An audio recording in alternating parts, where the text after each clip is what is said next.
Been covering and surveying the storm damage. Our Matt Doherty joins us now live from Champions Forest. We understand there are downed power lines there that are of the utmost danger. Matt?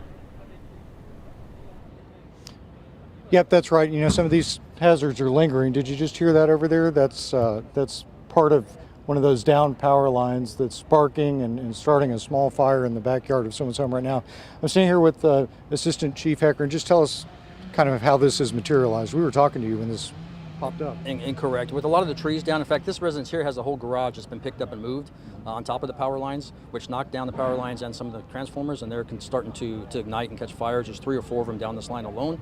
So again, like I said earlier, if you hear sparkling, hear blinking, your power's flaring, get out of the house. If you smell gas, get out of the house. Go a couple blocks away, call us. Call 911 so we can get Centerpoint, the fire, and the police department to your house. And with this situation, you actually had to go back there. I saw you go and manually turn off the gas because that would have caused the whole house to explode, right? Correct. There's where the transformer's down, it's right next to a generator that has a gas line running to it. And with all the gas leaks, we don't know if that one had a leak also. So we had to go turn the gas off to it just to ensure that the house and other neighbors' houses around here wouldn't be damaged. Okay. We understand the fire department is on the way to deal with this right now. Fire department's on their way and Centerpoint's just pulling up. Okay.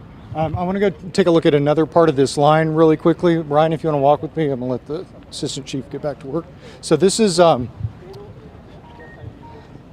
backyard of another residence that also had significant damage, but it appears that... the limb that was on fire fell. Oh, it did? Mm-hmm. So is it catching stuff on fire below? No, we haven't gone back there. Okay.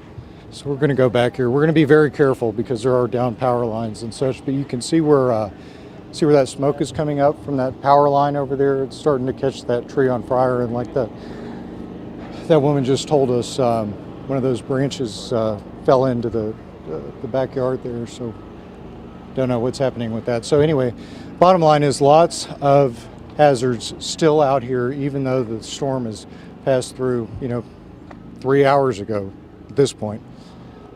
Mia? All right, Matt Doherty there in the Champions Forest neighborhood. We've been telling people all afternoon long about the dangers that loom out there, and this is just one example of those. Yeah, it looks like a lot of inconvenience, power out, stuff has to be moved, but everybody, so far, no reports of any serious injuries. That is very good news. We'll be right back with more coverage after this.